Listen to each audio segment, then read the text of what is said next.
How do you use count and count D in Tableau?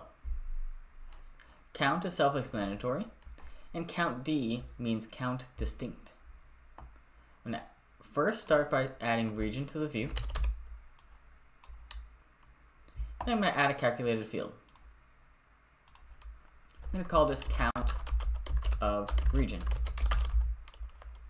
So I'm going to type count and then pass in the region field.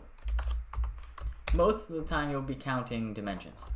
So I'm going to count how many times each region exists in my data. Click apply and OK. Let's move that to the view. So the central region exists 2,323 times. Let's add a second calculation for count distinct. Create a calculated field. Call this count D of region.